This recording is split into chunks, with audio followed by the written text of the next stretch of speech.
je voudrais vous inviter à vous abonner à cette page et à recruter d'autres gens qui vont s'abonner. Pour quelle raison? Parce que c'est une chaîne qui est consacrée à la dézombification du peuple noir.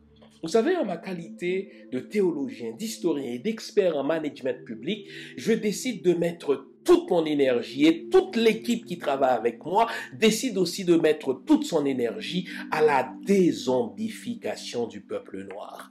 L'émission s'appelle Lumière sur le monde. Eh bien, cette lumière, ce n'est pas moi. Cette lumière, c'est le travail que nous faisons ensemble. Lorsque tout à coup, on réalise qu'on nous a roulé dans la farine, on réalise qu'on nous a trompés pendant, n'est-ce pas, des siècles, et que tout à coup, nous prenons conscience de nos ressources, nous prenons conscience de notre identité, et ayant pris conscience de tout cela, nous prenons la décision de partager ce que nous sommes, ce que nous comprenons avec les autres. Donc, nous avons besoin d'avoir une masse critique d'hommes et de femmes noirs réveillés qui vont changer, n'est-ce pas, leur pays respectif pour la gloire de nos ancêtres. Nos ancêtres méritent cela. Ils se sont sacrifiés pour nous et c'est à nous aujourd'hui de prendre le relais. Comment on le fait? On le fait en se dézombifiant et en dézombifiant les autres. Je vous invite donc à liker ce qui se fait sur cette chaîne, à le sharer, à le partager avec les autres, à vous abonner et si vous l'avez fait déjà, à recruter d'autres qui vont s'abonner. On est ensemble, on garde le moral car tant que va le moral, tout va.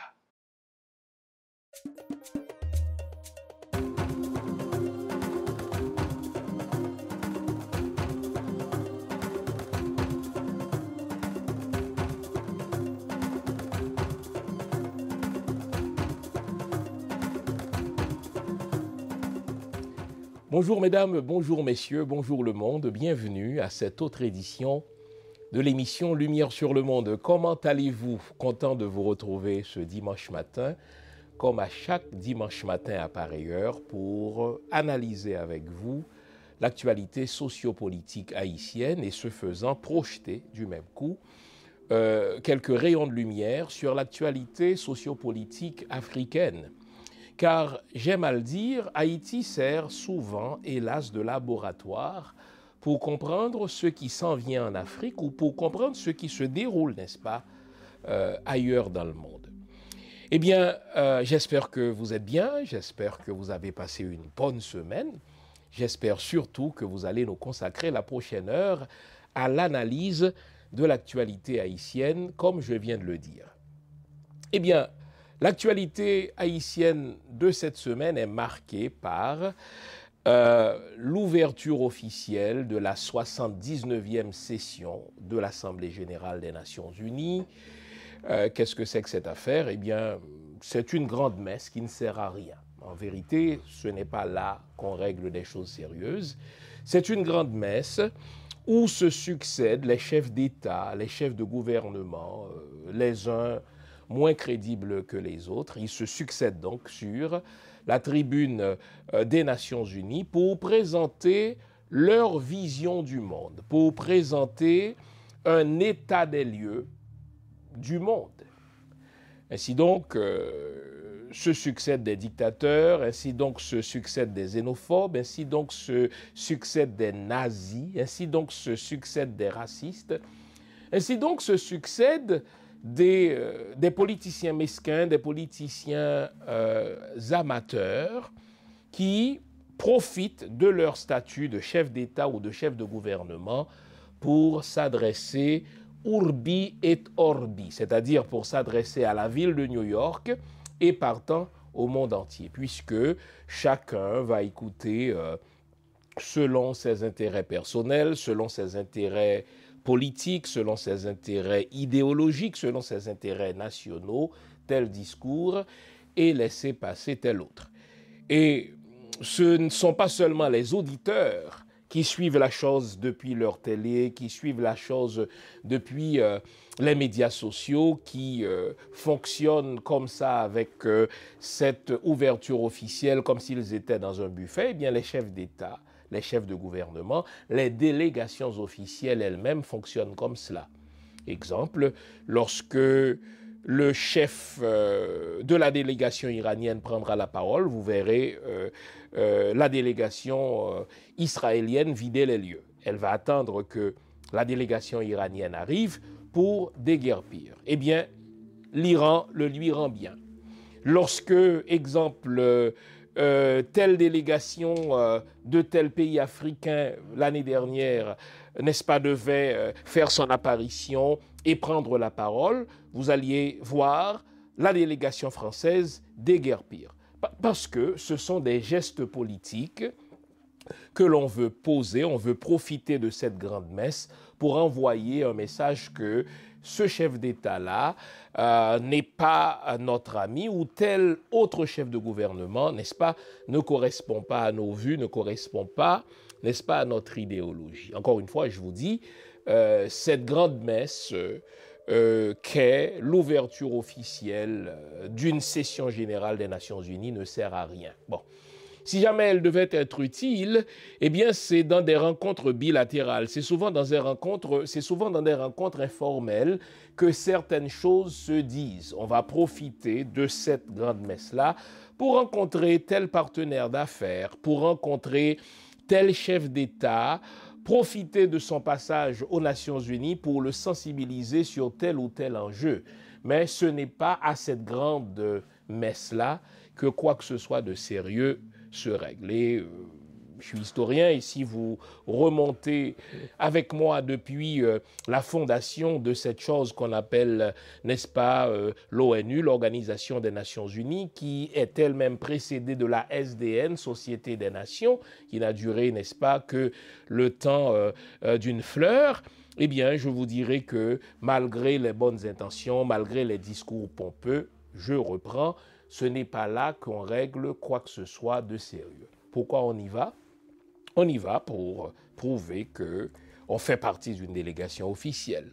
On y va, n'est-ce pas, pour tenir un discours dont l'histoire, n'est-ce pas, va se souvenir. On y va, mais pour montrer que quoi qu'on dise, n'est-ce pas, on est un chef de gouvernement, quoi qu'on dise, on est un chef d'État. La preuve, c'est qu'on a reçu notre invitation officielle pour participer à cette ouverture de la session générale des Nations Unies.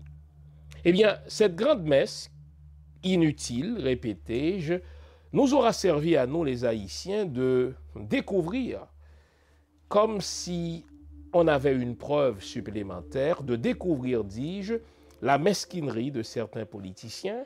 Je vais vous introduire dans la cuisine de la préparation des deux délégations haïtiennes, deux délégations pléthoriques qui vont toucher des per diem pour rien. Donc je vais vous introduire dans la cuisine de ces deux délégations. Pourquoi deux délégations? Mais parce qu'il s'agit de politiciens mesquins. Chaque politicien a son propre agenda. Il veut être celui qui est vu comme le représentant d'Haïti auprès des Blancs, c'est essentiellement cela. On veut aller serrer la main à des Blancs, on veut se faire prendre en photo avec des Blancs pour dire « Ah, mais je suis un grand nègre. » Pourquoi? Parce que je me suis fait prendre en photo avec un grand Blanc. Cette blancolatrie haïtienne, cette pathologique blancomanie haïtienne qu'on trouve surtout chez les politiciens. Et je vais vous introduire donc dans la cuisine de la préparation de ces deux délégations haïtiennes qui se sont précipitées à New York. Pour quoi faire? Pour rien faire, sinon que pour toucher un per diem. Donc, cette grande messe des Nations Unies, inutile à bien des égards, nous aura servi à nous, en tout cas observateurs, de découvrir la mesquinerie de certains politiciens, l'amateurisme des autres. En sorte que, lorsque je vous aurai introduit dans cette cuisine de la préparation, de la double préparation, de la préparation adversative, de la préparation compétitive entre le palais national et la primature, lorsque je vous aurai introduit dans cette cuisine, vous vous demanderez avec raison, mais ces gens-là sont-ils là pour se servir ou pour servir la nation?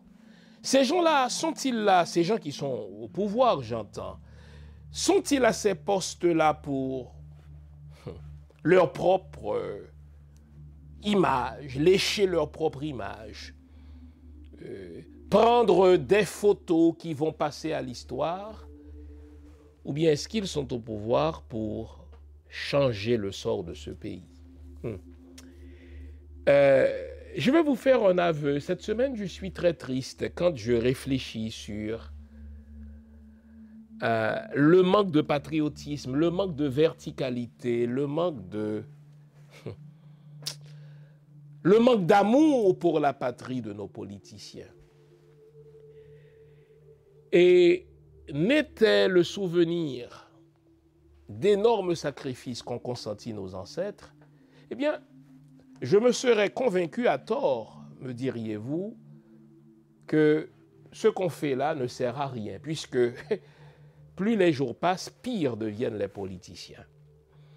Mais nous ne devons pas, selon mon propre mot, selon mon propre leitmotiv, nous ne devons pas lancer la serviette. Lancer la serviette reviendrait à donner la victoire à nos ennemis qui n'attendent que cela.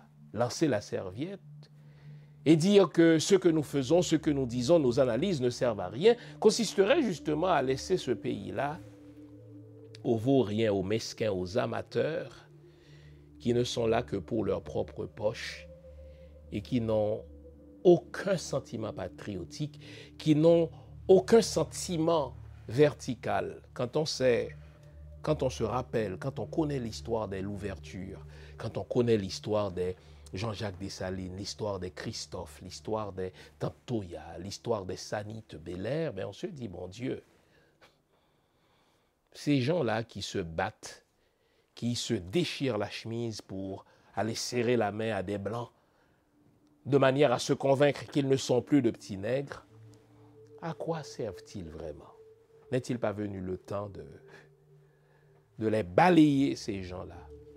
N'est-il pas venu le temps de les renvoyer au garage de l'histoire pour laisser de la place à un nouveau type de politicien? Mais en même temps, je me dis, mais où trouver ce nouveau type de politicien? Puisque les citoyens sont formés par l'école et dans notre pays, n'est-ce pas, la colonisation ayant fait son œuvre, par l'Église. Mais les politiciens qui nous ont dirigés pendant ces 200 dernières années sont justement l'œuvre de l'école et de l'Église. Et aussi longtemps qu'on a la même école, et c'est ce qui est décourageant, on va continuer à récolter ce même ramassis de politiciens mesquins, ce même ramassis de politiciens amateurs qui ne rêvent que de prendre la parole, de se faire voir, qui ne rêvent que d'aller faire le pan devant le blanc pour se convaincre à tort qu'ils ne sont plus de petits nègres parce qu'ils ont de grands blancs comme amis, parce qu'ils se sont fait prendre en photo avec de grands blancs. Triste, en effet. Alors, vous connaissez le rituel. À ce stade-ci, je vous invite à vous offrir une tasse de thé, une tasse de café, une tasse de chocolat chaud, bref, tout ce qui est de nature à vous garder éveillé, car aujourd'hui encore, nous allons nous dire les vraies affaires. Gardons espoir, car comme c'est dit dans notre culture, comme c'est dit dans ce proverbe de notre délicieux créole, eh bien, le jour est toujours précédé d'un épisode particulièrement noir. On garde espoir. Je vous reviens après la pause que voici. À tout à l'heure.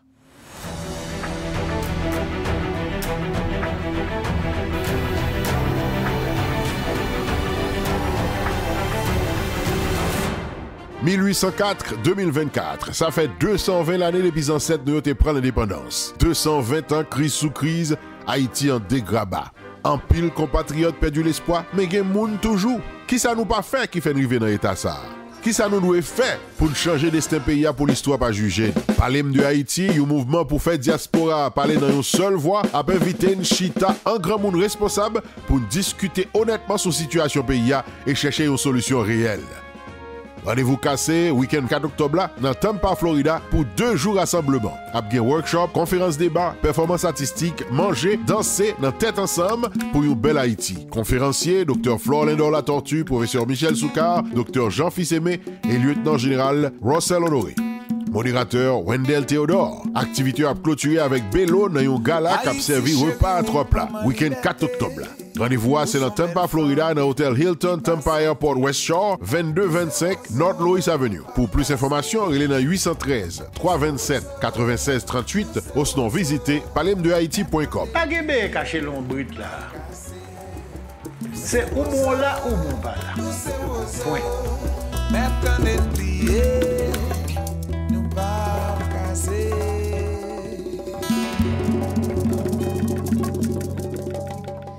Eh bien voilà, je vous avais promis avant la pause de vous introduire dans la cuisine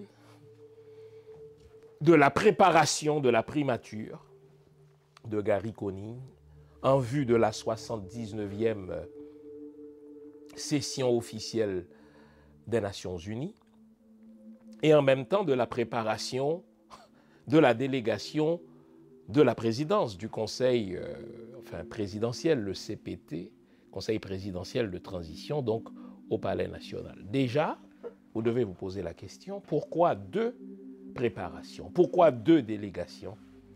Toute personne sensée devrait se dire, mais non, il ne devrait pas y avoir 2 délégations pour une raison simple, pour une raison protocolaire, pour une raison légale, pour une raison constitutionnelle.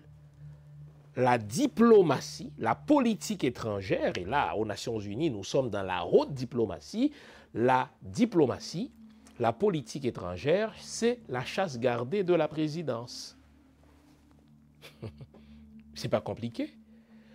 La politique étrangère, elle est définie par la présidence.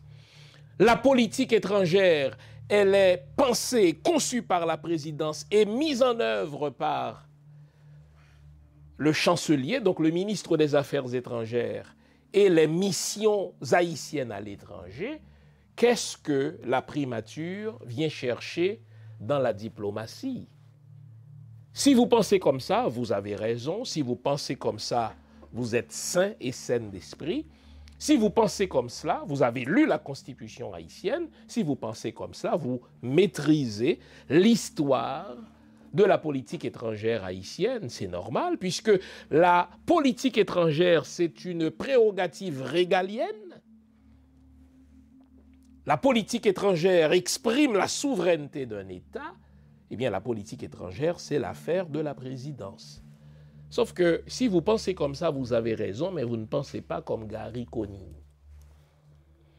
Vous vous souvenez? Allez réécouter la première émission que je vous ai présentée sur Gary Conille. Quand je vous ai dit que pour Gary Conille, le seul chef d'Haïti, la seule autorité en Haïti, c'est lui, et le seul patron à qui il répond et devant qui il se sent redevable, ce n'est ni la population haïtienne, ce n'est ni le conseil présidentiel de transition dont en théorie il est la créature.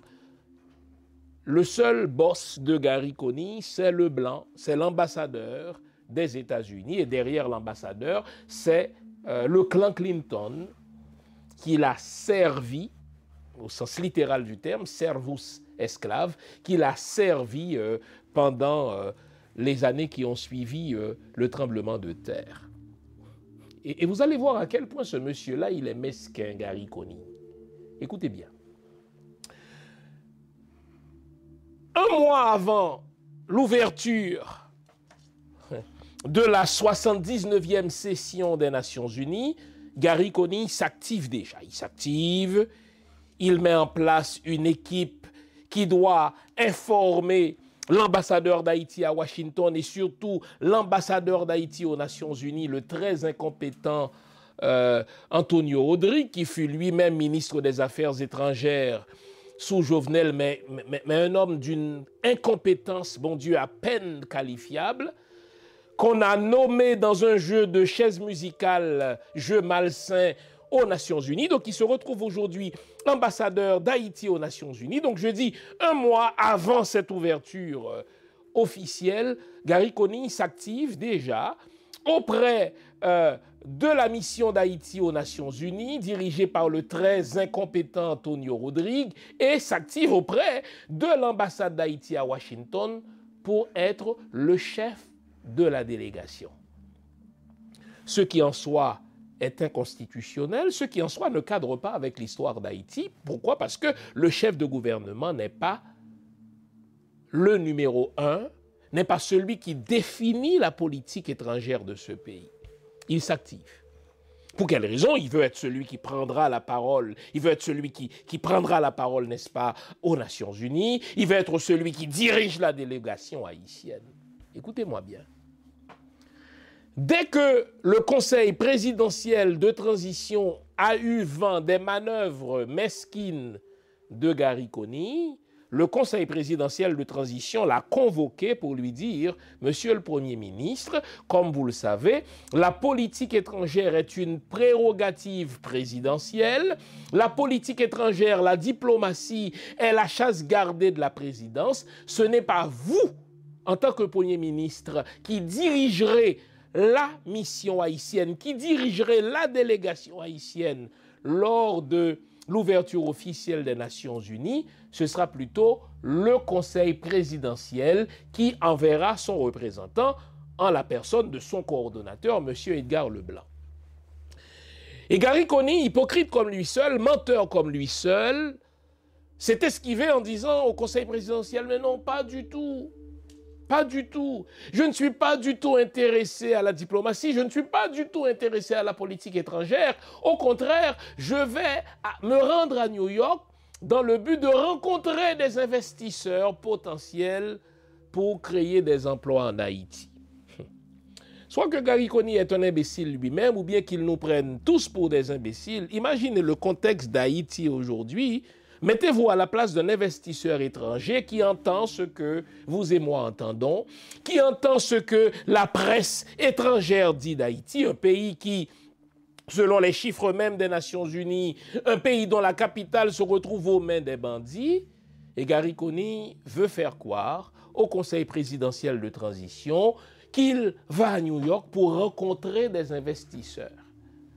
La vérité, on le comprend a posteriori, lorsque on a vu l'agenda de Gary Conille a été à New York pour rencontrer des chefs d'État, dont le président Lula du Brésil, entre autres, pour rencontrer le secrétaire général des Nations Unies, alors qu'une autre délégation haïtienne se préparait pour rencontrer Lula, pour rencontrer le secrétaire général des Nations Unies. Ces gens-là, et la présidence et la primature, sont tous les deux des amateurs. Regardez. Si la diplomatie est la chasse gardée, si la diplomatie est la prérogative de la présidence, pourquoi diable le Conseil présidentiel a-t-il permis à Gary Conille d'inscrire à son agenda une rencontre avec le secrétaire général des Nations Unies? Non. Gary Conille n'a pas à rencontrer le secrétaire général des Nations Unies puisqu'il n'est pas le chef de la mission haïtienne, le chef de la délégation haïtienne, et il n'a d'autant plus à le faire qu'il a rencontré le secrétaire général des Nations Unies et le président du Brésil au moment même où le représentant du Conseil présidentiel d'Haïti, à toute fin pratique, le président d'Haïti, était aux Nations Unies. Quand je vous ai dit que Gary Conille n'est pas là pour Haïti, Gary Conille n'est pas là pour la population haïtienne, Gary Conille est là pour sa propre image, il est là pour son propre agenda. Imaginez, pendant que le Conseil présidentiel préparait la délégation présidentielle vers les Nations Unies, eh bien, 3 semaines avant, 3-4 semaines avant, Conille préparait sa propre délégation pour aller rencontrer des chefs d'État et de gouvernement, pour aller rencontrer le secrétaire général des Nations Unies, les mêmes personnes que le président du Conseil présidentiel, Edgar Leblanc, se proposait de rencontrer. Mais pire, je vous ai dit que le Conseil présidentiel a convoqué Gary Conille, qui s'est esquivé en mentant, en disant « Non, je vais là-bas pour, n'est-ce pas, en quête d'investisseurs ». Mais pire, le Conseil présidentiel a informé la mission haïtienne aux Nations Unies et la mission haïtienne à Washington, donc l'ambassade d'Haïti à Washington, que Haïti serait représenté par Edgar Leblanc, le président du Conseil présidentiel de transition. Des lettres ont été envoyées dans ce sens-là, des lettres dont j'ai des copies. Et figurez-vous que Gary Conille a choisi de passer outre à ces lettres-là et a instruit Dominique Dupuy, les mêmes amateurs, les mêmes personnes mesquines. Gary Conille a instruit Dominique Dupuy et lui a demandé de demander à l'ambassadeur d'Haïti aux Nations Unies, le très incompétent Antonio Rodrigue, et l'ambassadeur d'Haïti à Washington, de transmettre le nom de Gary Conille comme chef de la nation, enfin comme chef de la délégation haïtienne, au département d'État, ainsi qu'aux autorités des Nations Unies, pour que ce dernier bénéficie de ce qu'on appelle la protection VIP. Dominique Dupuy, lorsque vous l'aurez compris, doit être révoqué. Dominique Dupuy doit être congédié. Dominique Dupuy ne comprend pas son rôle, elle ne comprend pas sa mission, elle ne sait pas qu'elle est en réalité la servante du Conseil présidentiel, puisque elle est, en sa qualité de représentante de la politique étrangère d'Haïti, elle est au service de la présidence, puisque la politique étrangère est définie par la présidence. Elle ne comprend pas cela. Pour elle, son véritable chef, ce n'est pas le Conseil présidentiel, c'est Gary Conille. Gary Conille qui lui fait des promesses, Gary Conille qui lui dit « Moi-même, j'ai travaillé aux Nations Unies, donc je pourrais t'assurer un certain avenir. Il ne faut pas écouter le Conseil présidentiel, il faut m'écouter moi. » Et se laissant rouler par Gary Conille, figurez-vous les amis, que Dominique Dupuy a choisi d'instruire l'ambassadeur d'Haïti aux Nations Unies ainsi que l'ambassadeur d'Haïti à Washington. Elle les a instruits dans le sens, n'est-ce pas, de la mesquinerie de Gary Conille, leur demandant de transmettre le nom de Gary Conille comme chef de la délégation haïtienne et de réclamer en sa faveur ce qu'on appelle la protection VIP en sa qualité de représentant ou de chef de la mission haïtienne. Ce qui est un double impair. D'abord, Gary Conille, en tant que chef de gouvernement, n'est pas le chef de la délégation haïtienne en matière de diplomatie. Et Dominique Dupuy devrait savoir, c'est un minimum quand on est, n'est-ce pas, ministre des Affaires étrangères en Haïti, elle devrait savoir qu'elle relève de la présidence, puisqu'elle est la porte-parole, pour ainsi dire, de la politique étrangère, puisqu'elle est la figure emblématique de la politique étrangère d'Haïti qui est définie par le Conseil présidentiel. Bon. Ces deux-là, ayant probablement des relations amicales qui dépassent les bornes des relations professionnelles, eh bien Dominique Dupuy a choisi de prêter oreille aux paroles doucereuses de Gary Conille plutôt que de se comporter en professionnel et de transmettre le nom d'Edgar Leblanc à la mission haïtienne aux Nations Unies ainsi qu'à l'ambassadeur d'Haïti à Washington pour que le département d'État puisse offrir la protection VIP, non pas à Gary Conille, qui n'avait pas d'affaire à être là, mais à Edgar Leblanc. Et vous aurez remarqué la mesquinerie et l'amateurisme de l'équipe de Conille. Conille s'est rendue aux Nations Unies, elle s'est rendue à New York, à peu près 4 jours avant que Edgar Leblanc, qui est, à proprement parler, le chef de la délégation haïtienne. Donc, Gary Conille s'est dépêché de se rendre à New York avec Dominique Dupuy, que j'appelle une gesticulatrice précoce. Elle s'est rendue là-bas avec, n'est-ce pas, d'autres officiels haïtiens, donc son propre chef de cabinet, Nesmi Maniga. Dans quel but? Dans le but d'aller rencontrer avant Edgar Leblanc, des Blancs, pour se convaincre qu'il est la véritable autorité haïtienne, pour se convaincre qu'il est le véritable représentant d'Haïti. Encore une fois, et vous allez comprendre, à l'agenda de Gary Conille sont inscrites une rencontre avec le président Lula. Encore une fois, Gary Conille n'avait pas rencontré Lula, puisque Edgar Leblanc allait être à New York. À l'agenda de Gary Conille sont inscrites non seulement une rencontre avec Lula, mais une rencontre avec le secrétaire général des Nations Unies, ce qu'il n'avait pas besoin, n'est-ce pas, de faire, puisque, comme je le dis, le président du Conseil présidentiel, Edgar Leblanc, était le véritable représentant de la délégation haïtienne. Non seulement avons-nous 2 délégations haïtiennes, mais on a 2 représentants, 2 chefs de mission pour un petit pays de 27 000 km². Mesquinerie, amateurisme. Mais la honte, suivez-moi bien.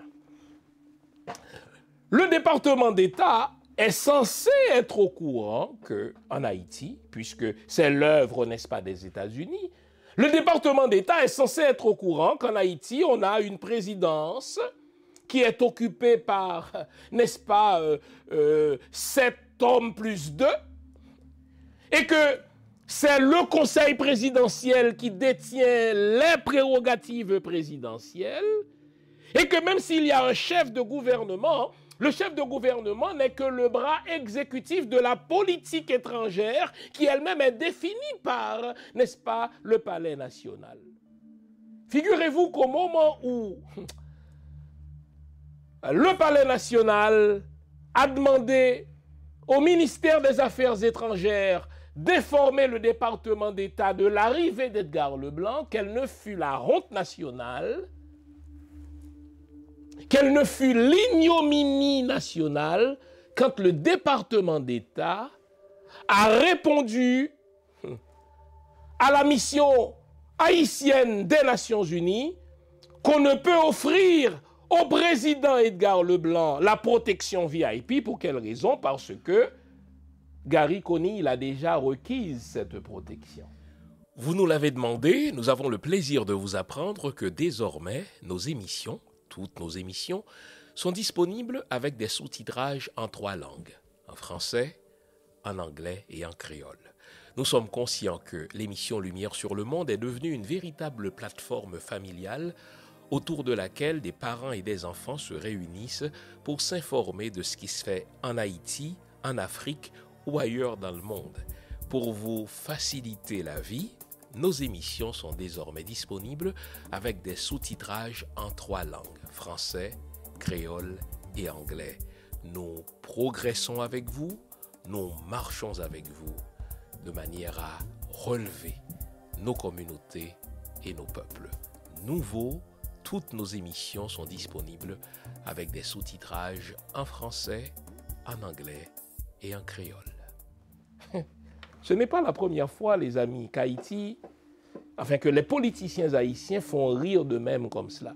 Je vous ai dit, la seule fois où le défunt président Jovenel fut invité par le Canada dans le cadre d'un G7. Vous savez, même si Haïti ne fait pas partie du G7, il est de coutume que le pays hôte invite tel ou tel autre pays pour entendre, n'est-ce pas, la vision du chef d'État du dit pays. Alors, le Canada, qui était le pays hôte du G7, avait invité le président Jovenel. Moi-même, j'étais au cœur de la chose, les amis. C'était une honte nationale que de voir les 7 pays du G7, ça veut dire les 7 pays les plus économiquement avancés du monde, arriver avec des délégations modestes. Et de voir Haïti arriver avec l'une des plus grosses, sinon la plus grosse délégation. Parce que chacun veut avoir son père diem, chacun veut amener sa maîtresse, chacun veut amener, n'est-ce pas, sa femme, chacun veut amener, n'est-ce pas, si vous voulez, le neveu ou la nièce de sa maîtresse, en sorte que la GRC, la police fédérale canadienne, a dû faire comprendre à la délégation haïtienne que sa délégation était trop nombreuse et qu'on ne pourrait assurer la sécurité à tout ce beau monde-là, et qu'il fallait réduire la chose probablement de 3/4. Imaginez la honte, les amis. Haïti est un petit pays. Haïti est invité par un pays hôte.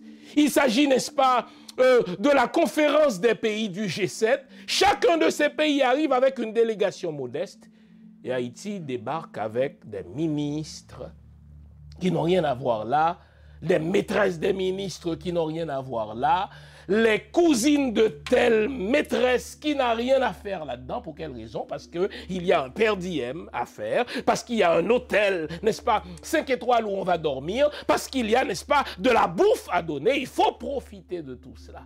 Quelle ne fut la honte lorsque la GRC a dû informer le président Jovenel qu'il allait devoir réduire à sa plus simple expression la délégation haïtienne parce qu'il n'y avait aucune nécessité pour Haïti d'arriver avec tout ce monde-là.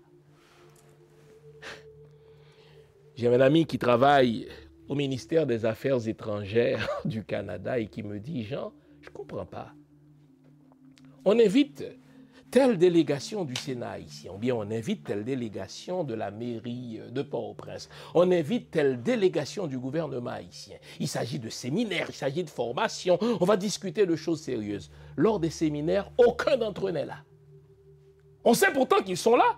Ils arrivent au nombre de 50, ils arrivent au nombre de 60, ils arrivent parfois, n'est-ce pas, au nombre de 100. Lors des séminaires, lors des formations, personne n'est là. Ça va rencontrer sa cousine, ça va rencontrer sa mère, ça va rencontrer son oncle. Dans le cas du très incompétent Antonio Rodrigue, l'affaire dont je vous parle, au temps de Jovenel, il était le ministre des Affaires étrangères. À un moment donné, on le cherchait, il n'était pas là. Ben, il est allé voir sa mère qui vit à Montréal, comme s'il était venu dans le cadre d'une visite familiale. Alors, je reviens à ce que mon ami qui travaille au ministère des Affaires étrangères du Canada me dit, il dit, vous savez, il y a un séminaire, il y a une formation, on invite une délégation haïtienne, on reçoit cette délégation à l'hôtel, eh bien, lors du séminaire, lors de la formation, qui peut durer 3-4 jours, on ne voit personne. Mais lors de la bouffe,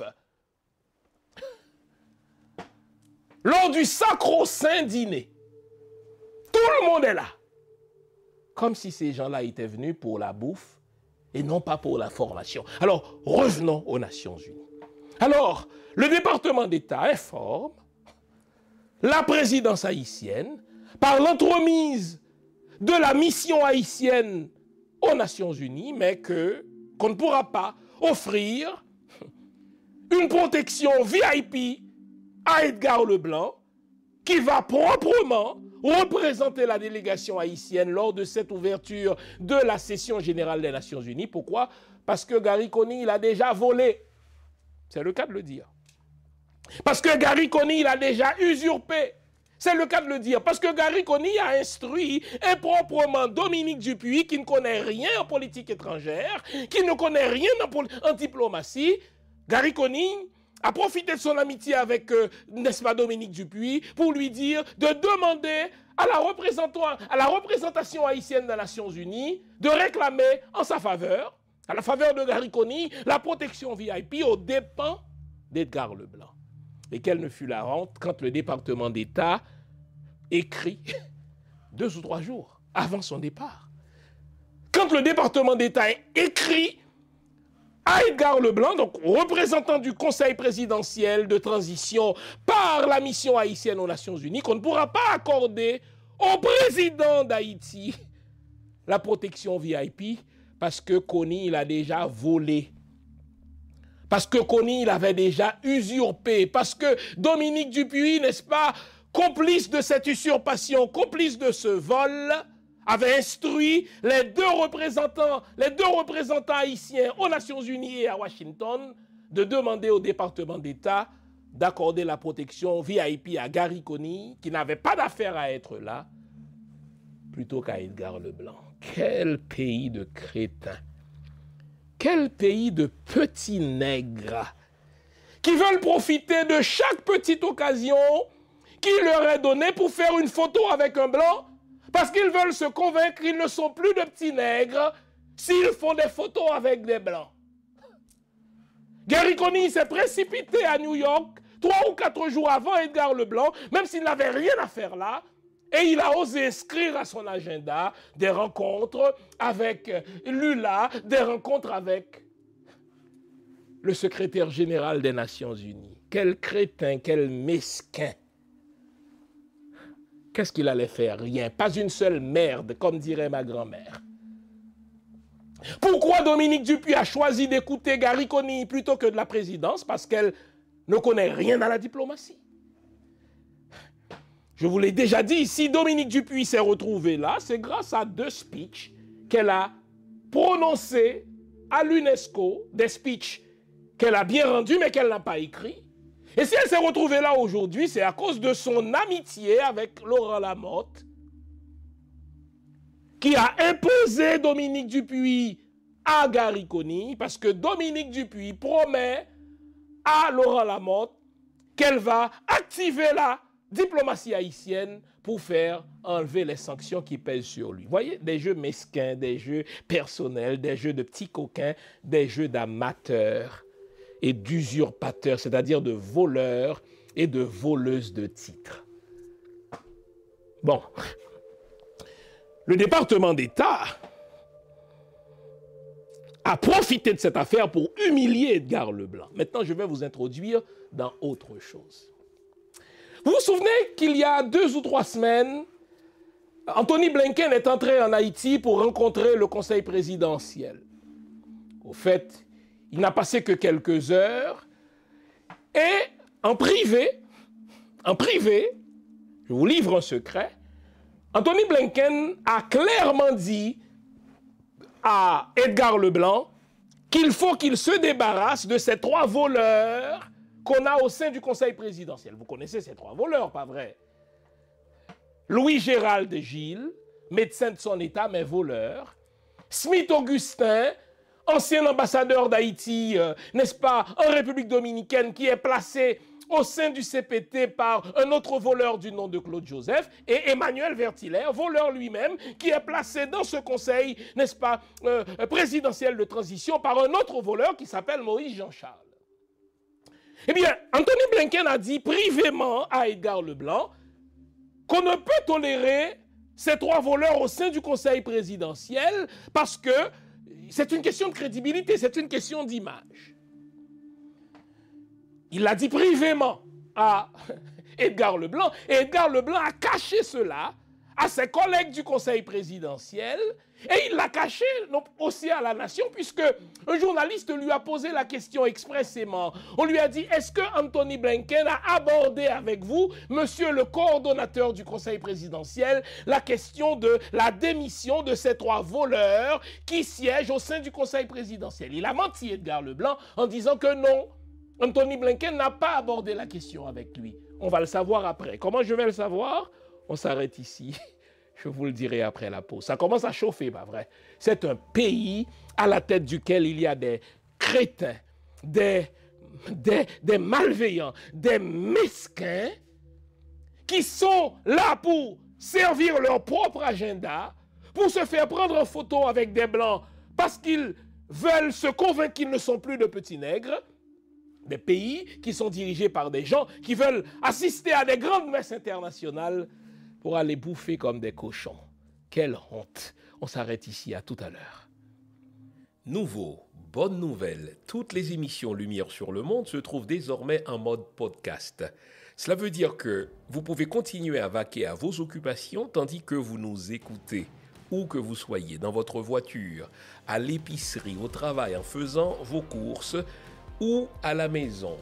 Toutes les émissions Lumière sur le Monde en français et en créole sont en mode podcast.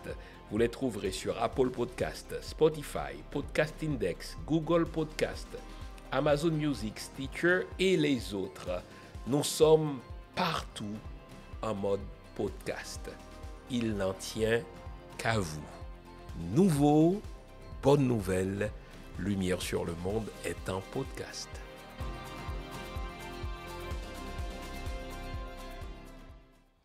Vous vous souvenez que je vous avais dit avant la pause que Anthony Blinken, lorsqu'il est venu pour quelques heures dicter ses vues aux mineurs que sont les politiciens haïtiens, il avait rencontré privément Edgar Leblanc et lui avait dit que la présence de ces 3 voleurs au sein du conseil présidentiel est intolérable. Et Edgar Leblanc l'a caché aux autres membres du conseil présidentiel. Il l'a caché à la nation. Pour quelle raison? Parce que Edgar Leblanc a fait un deal avec les 3 voleurs. Il a dit à Louis-Gérald Gilles, à Emmanuel Vertiller et surtout à Smith-Augustin, je ne vous lâcherai pas à condition que vous me laissiez à mon poste de président du conseil présidentiel, car comme vous le savez, avec le mois d'octobre qui s'en vient, le tour du voleur Smith-Augustin viendra pour être le président du conseil présidentiel. Imaginez un voleur à la tête du conseil présidentiel. Alors Smith-Augustin a accepté le deal avec, n'est-ce pas, Edgar Leblanc. Vous ne nous lâchez pas. En contrepartie, je vous cède ma place, en sorte que vous aurez passé 12 mois comme président du conseil présidentiel de transition. Ça, c'était sans compter avec la force non moins malveillante de l'ambassade des États-Unis à Port-au-Prince. Imaginez, les amis, et là, je vais vous livrer un secret. Il y a 2 semaines à peine, lorsque l'ambassadeur des États-Unis à Port-au-Prince s'est rendu compte que Edgar Leblanc ne veut pas obéir à Anthony Blinken en se débarrassant des 3 voleurs du conseil présidentiel, imaginez la honte, les amis. Écoutez-moi bien. Est-ce que vous êtes prêts à entendre ça? L'ambassadeur américain ainsi que les ambassadeurs de tous les pays importants qui sont accrédités à Port-au-Prince, de toutes les entités importantes, l'ambassadeur des États-Unis, l'ambassadeur de l'Union européenne, l'ambassadeur de la France, l'ambassadeur du Canada, les uns plus malveillants que les autres, l'ambassadeur de l'Union européenne, l'ambassadeur du Taïwan, ont, le verbe n'est pas trop fort, convoqué le conseil présidentiel. Les 9 membres du conseil présidentiel ont été convoqués par tous les ambassadeurs importants accrédités à Port-au-Prince. Et les ambassadeurs avaient un seul message pour le conseil présidentiel. Les ambassadeurs ont rappelé à Edgar Leblanc ce qu'Anthony Blinken lui avait demandé, qu'il fallait qu'il se débarrasse de ces 3 voleurs au sein du conseil présidentiel de transition. Et puisque Edgar Leblanc a fait la sourde oreille au message de l'ambassadeur des États-Unis à Port-au-Prince, l'ambassadeur s'est fait flanquer d'autres blancs, puisque les politiciens haïtiens ont peur des blancs, plus que de Dieu. Et là, imaginez la honte nationale, les amis. Des membres du conseil présidentiel de transition qui sont à la tête d'un pays souverain, c'est du moins ce qu'ils prétendent, qui se font dicter le comportement à tenir par des ambassadeurs étrangers accrédités sur leur propre territoire. Et l'ambassadeur des États-Unis a rencontré les 9 membres du conseil présidentiel en présence des ambassadeurs de tous les pays importants pour leur dire, Monsieur Edgar Leblanc, imaginez, en présence de ces 3 voleurs, on vous avait dit que vous deviez vous débarrasser de ces 3 voleurs. C'est vrai qu'il y a une présomption d'innocence, mais le prestige du poste est tel que ces 3 voleurs doivent démissionner. Si vous refusez de le faire, on va vous le faire sentir. Quelle ne fut la honte pour la nation, les amis? Comment je le sais? Parce que je suis au courant de tout. C'est pas compliqué. Je ne dis pas tout, mais je suis au courant de tout. Et là, Edgar Leblanc jouait au marronnage. Edgar Leblanc était gêné d'avouer à ses collaborateurs, à ses collègues du conseil présidentiel qu'effectivement Anthony Blinken lui avait demandé de se débarrasser de 3 voleurs, mais qu'il avait fait un deal avec les 3 voleurs, en particulier avec Smith-Augustin, à savoir qu'il ne les lâcherait pas, pourvu que lui, n'est-ce pas, reste comme président du conseil présidentiel. Mais pire, savez-vous ce qu'a fait le très malveillant ambassadeur des États-Unis à Port-au-Prince? Savez-vous ce qu'il a fait? Edgar Leblanc a prétexté qu'il ne peut lâcher les 3 conseillers voleurs jusqu'à ce que l'ULCC, c'est-à-dire l'unité de lutte contre la corruption au sein de la police, jusqu'à ce que l'ULCC ait produit son rapport. Vous savez quoi? L'ambassadeur américain a pris Edgar Leblanc au mot. Il est allé voir les policiers de l'ULCC pour leur transmettre le dictat américain. Et comptez sur moi dans les prochains jours, cette semaine. Avant que je ne revienne la semaine prochaine, le rapport de l'ULCC va sortir et tel que le veut l'ambassadeur des États-Unis, ce sera un rapport défavorable pour les 3 voleurs du Conseil présidentiel. Et donc le département d'État, revenons à cette affaire des Nations Unies, le département d'État avait déjà une dent contre Edgar Leblanc, parce qu'Edgar Leblanc n'a pas voulu obéir, n'est-ce pas, au diktat d'Anthony Blinken, il faisait du marronnage, et là, le département d'État a profité de sa demande de protection VIP pour l'humilier, pour lui faire comprendre qu'il n'est président du Conseil présidentiel parce que les États-Unis le veulent et que s'il n'obéit pas au diktat des Américains, il sera humilié une fois de plus. Vous pouvez vous imaginer que Gary Coney et Dominique Dupuis se réjouissaient de cette humiliation. Écoutez bien. Pendant que le département d'État songeait à réécrire à la mission haïtienne des Nations Unies pour accorder enfin une protection VIP à Edgar Leblanc, vous savez à quelle scène burlesque nous allons assister? Leslie Voltaire. Leslie Voltaire, un autre membre du Conseil présidentiel, décide par lui-même, puisqu'Edgar Leblanc songeait à ne plus se rendre à New York pour des questions de manque de sécurité VIP, c'est une affaire de protocole. Leslie Voltaire, qui se fout de tout protocole, quelle honte ce comportement de Leslie Voltaire. Leslie Voltaire, se foutant de tout protocole, de tout décorum, a décidé de demander privément au président du Kenya, M. Ruto, qui était de passage en Haïti, il lui a demandé, puisque Ruto se rendait à New York, est-ce qu'il pouvait l'embarquer avec lui dans son avion, parce que tout à coup, Leslie Voltaire voulait se rendre à New York. Putain d'amateur! Leslie Voltaire s'est dit en lui-même, puisque Gary Coney pense nous coiffer au poteau, nous qui sommes les présidents d'Haïti, eh bien, je vais lui montrer de quel bois je me chauffe. Je vais me rendre quand même aux Nations Unies et je vais m'imposer comme le chef de la mission haïtienne aux Nations Unies. Putain d'amateur! Imaginez, les amis. Maintenant, je vais vous introduire dans la cuisine de la chose.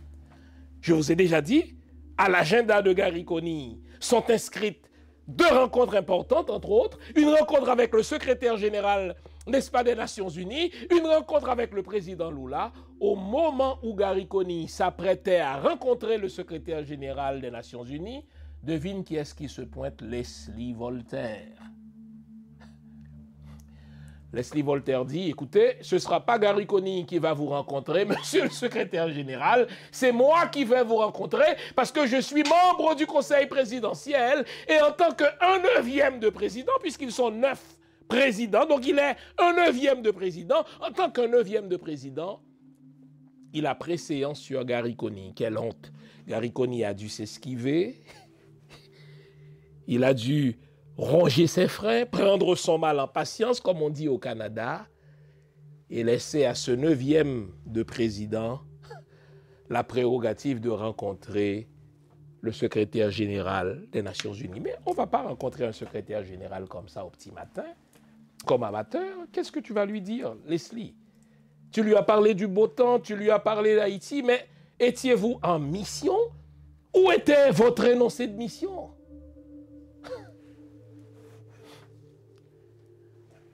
Non content d'avoir arraché du bec de Coney le fromage de la rencontre avec le secrétaire général des Nations Unies, Leslie Voltaire s'est enhardi, puisqu'il est au courant que à l'agenda de Gary Coney est inscrite une rencontre avec le président Lula.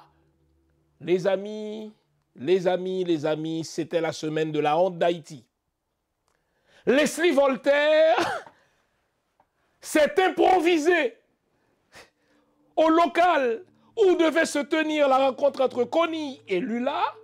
Il cogne à la porte, il dit « Moi, je suis le 9e le 9e de président d'Haïti, je suis un 9e de président d'Haïti.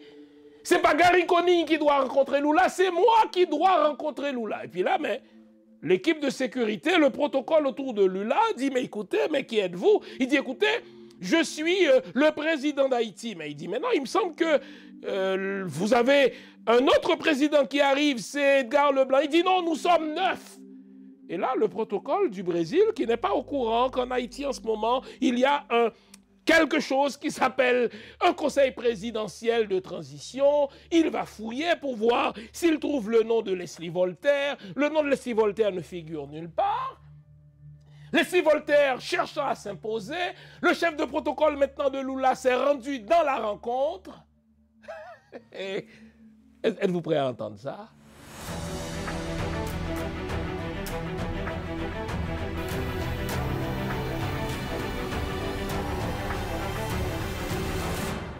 Il faut constamment soulever les va-nu-pieds contre les gens à chaussures et mettre les gens à chaussures en état de s'entre-déchirer les uns les autres. C'est la seule façon pour nous d'avoir une prédominance continue sur ce pays de nègres, Haïti, qui a conquis son indépendance par les armes. 1804-2024, ça fait 220 l'année depuis ancêtres de notre prendre l'indépendance. Ce qui est un mauvais exemple pour les 28 millions de Noirs d'Amérique. Dessalines, c'est mon homme. C'est lui qui a fait de moi celui qui peut regarder le soleil en face. 220 ans, crise sous crise, Haïti en dégrabat. En pile, compatriotes perdu l'espoir, mais il y a moun toujours. Vous pensez la fin de sortir dans sa nouille là, Michel Soukar? Depuis Haïtien décide de sortir, n'a pas sorti. Qui ça nous pas fait qui fait arriver dans l'état ça? Écoutez bien le mot conscience, c'est ce qui nous manque aujourd'hui, les amis. Qui ça nous doit faire pour nous changer destin pays pour l'histoire pas juger? On peut prendre état de légitime défense parce que pas personne mon avec, c'est normal pour le défendre tête li. Et c'est là où je vais vous dire qu'il nous faut rééditer le 18 novembre 1803. Et moi, le peuple a décidé. Parler de Haïti, un mouvement pour faire diaspora, parler dans une seule voix, a invité une chita, un grand monde responsable pour discuter honnêtement sur la situation pays et chercher une solution réelle. In order to deal with this, we're going to have to do three things. We're going to have to be resilient individuals, resilient citizens, and resilient leaders. Rendez-vous cassé, week-end 4 octobre là, dans Tampa, Florida, pour 2 jours rassemblement. Après un workshop, conférence débat, performance artistique, manger, danser, dans tête ensemble pour une belle Haïti. Conférencier, Dr. Flore Lindor La Tortue, professeur Michel Soukar, Dr. Jean Fils-Aimé et lieutenant général Russell Honoré. Modérateur Wendell Théodore. Activité à clôturer avec Bello dans un gala qui a servi repas à 3 plats. Week-end 4 octobre là. Rendez-vous c'est dans Tampa, Florida, dans l'hôtel Hilton Tampa Airport West Shore, 2225 North Louis Avenue. Pour plus d'informations, il est dans 813 327 96 38 ou sinon visitez palemdehaïti.com. Pas de cacher l'ombre là. C'est ou bon là ou bon pas là. Point.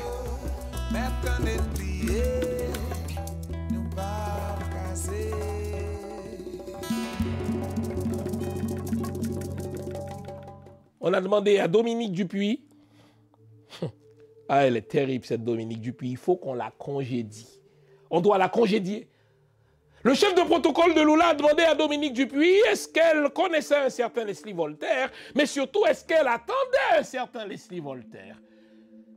Elle aurait pu dire oui, mais c'est un membre du conseil présidentiel, c'est une erreur de notre part, nous avions oublié de l'inscrire, racontez n'importe quoi, mais faites en sorte que le 9e de président d'Haïti ne suit pas une autre honte. Dominique Dupuis a dit non, son nom n'est pas sur la liste, on ne l'attendait pas, auquel cas ne sera-t-il pas admis? Quelle ne fut la honte de Leslie Voltaire de devoir tourner le talon parce que la délégation brésilienne de Lula a choisi de rencontrer Gary Conille, qui avait planifié sa rencontre, ce qu'il n'avait pas le droit de faire. On n'a pas rencontré Leslie Voltaire. Putain d'amateurs et de petits nègres qui s'imaginent qu'ils ont un supplément d'être s'ils rencontrent des blancs. Oh là là, quelle honte les amis. Maintenant venons-en, puisque le temps nous file. Venons-en à ce discours d'Edgar Leblanc. C'est un très bon discours, très bon discours. J'ai félicité l'intéressé personnellement, je lui ai dit que tout est là, tout est là. D'abord, je dois féliciter ces techniciens du ministère des Affaires étrangères. Vous savez qu'un tel discours, c'est un acte collectif. Un tel discours n'est jamais écrit et ne doit pas être écrit par une seule personne. Et je me suis informé, n'est-ce pas, j'ai remonté à la source. Effectivement, c'est une équipe de techniciens du ministère des Affaires étrangères qui a produit ce beau discours. Messieurs et dames, chapeau. Je dois féliciter aussi Monsieur Edgar Leblanc qui a bien rendu ce discours. Tout était dedans. On a senti un Edgar Leblanc qui a pris position pour les Haïtiens, n'est-ce pas, qui vivent aux États-Unis, dans l'État de l'Ohio, dans la ville de Springfield, des Haïtiens qui se font cracher dessus par le très xénophobe, le très raciste, le très imbécile Donald Trump. On a vu un Edgar Leblanc défendre nos compatriotes. Bravo Edgar Leblanc. On a vu un Edgar Leblanc rappeler la place qu'Haïti a occupée dans l'histoire de la libération des peuples. Bravo Edgar Leblanc. On a vu un Edgar Leblanc aussi rappeler à la France qu'elle nous doit 100 milliards de dollars aujourd'hui. Bravo à Edgar Leblanc. Maintenant, je serai hypocrite et vous savez que j'ai tous les défauts sauf celui de l'hypocrisie si je n'abordais pas ce geste tellement embarrassant pour Edgar Leblanc lui-même et pour le pays, que de voir Edgar Leblanc prononçant son discours, soulever un pot d'eau en lieu et place d'un verre et le verser à la face de la ville et du monde dans sa bouche en laissant tomber quelques salives. C'était un geste embarrassant. Est-ce la faute d'Edgar Leblanc? Nullement. D'abord, c'est le protocole qui aurait dû s'en occuper. Laissez-moi vous le dire. Ça, c'est mon domaine. Avez-vous remarqué que quand Barack Obama devait se rendre pour la première fois en terre étrangère, au fait, lorsque Barack Obama venait d'être élu, l'un des premiers pays qu'il a visité, c'est l'Égypte. Est-ce que vous vous en souvenez? Il est allé prononcer un discours mémorable à l'université du Caire. Savez-vous que 3 jours avant l'arrivée de Barack Obama, l'équipe de communication, je ne parle même pas de l'équipe de sécurité, l'équipe de communication de Barack Obama s'est rendue au Caire pour, n'est-ce pas, si vous voulez, visiter l'auditorium où Barack Obama allait prendre la parole. Mais mieux, avant même de prendre la parole à cet auditorium, Barack Obama s'y est rendu pour voir sur quelle plateforme, sur quel podium il allait se tenir. Question de prendre le pouls de la salle, quoi. Le protocole du président Edgar Leblanc, donc ces crétins qui travaillent aux Nations Unies pour Haïti, ces crétins de la mission haïtienne à Washington, auraient dû se rendre avec le président Edgar Leblanc dans la salle où il allait tenir son discours, pour qu'il sente la salle, pour qu'il puisse, si vous voulez, se mêler à la vibration de la salle, à cette énergie. On aurait dû lui demander, est-ce qu'il boit de l'eau quand il prononce un discours? Certains orateurs ne boivent pas d'eau quand ils prononcent un discours. Barack Obama ne boit pas d'eau quand il prononce un discours. D'autres boivent de l'eau quand ils parlent. Mais voilà, c'est le cas d'Edgar Leblanc, on aurait dû s'en assurer. On aurait dû, n'est-ce pas, s'assurer de déposer sur le podium, au moment où il allait prendre la parole, un verre d'eau. Et on aurait dû s'assurer, n'est-ce pas, de savoir s'il est gaucher ou s'il est droitier. On aurait dû lui demander, est-ce qu'il veut qu'on dépose le verre d'eau, n'est-ce pas, à hauteur de bras ou à hauteur de coude, pour éviter justement des gaffes. Or, cette équipe du protocole qui n'a pas fait son travail a envoyé le président prononcer son discours sans s'enquérir de ses habitudes quand il prend la parole. Est-ce qu'il boit quand il prend la parole? Est-ce qu'il est gaucher? Donc est-ce qu'il faut placer, n'est-ce pas, le verre d'eau à sa gauche? Ou bien est-ce qu'il faut placer le verre d'eau à sa droite? Et je pardonne ce geste embarrassant à Edgar Leblanc pour une raison simple. Si vous n'avez jamais pris la parole dans ces salles impressionnantes, vous ne comprendrez sûrement pas le niveau de stress qu'il subissait quand il se tenait, n'est-ce pas, à ce podium pour y prononcer un discours dans lequel il allait s'attaquer aux États-Unis et à la France, qui sont deux pays malveillants. Edgar Leblanc porte des lunettes, ce qui suppose qu'il n'a pas une vue parfaite. Imaginez, de l'endroit d'où il prenait la parole, peut-être a-t-il perçu le pot d'eau comme un verre d'eau. En sorte qu'il a tendu le bras dans sa tête pour prendre un verre d'eau, pour réaliser après qu'il s'agit d'un pot d'eau. Alors, ayant le pot d'eau en main, ayant surtout soif, étant surtout stressé, je peux comprendre qu'il ait versé, ce qui est gênant, je le reconnais, le verre d'eau dans sa bouche, enfin le pot d'eau dans sa bouche, plutôt que le verre. Encore une fois, c'est une distraction embarrassante. C'est une distraction gênante pour la nation, mais il faut imputer la faute à l'équipe du protocole d'Edgar Leblanc plutôt qu'à Edgar Leblanc lui-même, car ce n'était pas à Edgar Leblanc de se préoccuper de la présence ou non d'un verre d'eau. Ce n'était pas à Edgar Leblanc de se préoccuper, n'est-ce pas, de l'endroit où ce verre d'eau allait être placé. C'était à l'équipe de protocole d'Edgar Leblanc de le faire. Et si elle ne l'a pas fait, elle a sûrement reçu peut-être une commande de l'équipe de Conille et d'Edgar Leblanc et de Dominique Dupuis, ou alors c'est une équipe de crétins. D'abord, regardez le geste de Conille. Votre patron prend la parole, le président d'Haïti prend la parole, le chef de mission d'Haïti prend la parole, le chef de la délégation haïtienne prend la parole. On avait l'impression que Gary Conille dormait. Quand je vois Gary Conille, je pense à une femme grosse qui a lavé drap, bon rivière quartier Morin. Ce gars-là, il m'énerve. Il est mesquin, il est magouilleur, il est menteur, et en plus, il est là pour lécher son image. Et quelle image? Plutôt que de servir la nation. Au fait, la seule percée que nous ayons eue, c'est le contenu du discours d'Edgar Leblanc. Tout était dedans. Donc je félicite l'équipe qui a rédigé ce discours. Je félicite Edgar Leblanc pour avoir bien rendu le discours. Mais pour le reste, c'est une gang d'amateurs, une gang de mesquins, une gang d'usurpateurs de titres, des gens qui sont là pour faire honte à Haïti. Que vienne le moment, les amis, où le peuple se débarrasse de cette engeance de politiciens mesquins, de cette engeance de politiciens amateurs. Que vienne le temps où on fera appel à des gens verticaux, à des gens compétents, à des gens intègres, qui s'oublieront eux-mêmes pour servir les intérêts de la nation, les intérêts de la population. Merci d'avoir été là. Vive Haïti, vive le peuple haïtien. Au revoir. Bonne semaine à tous et à toutes.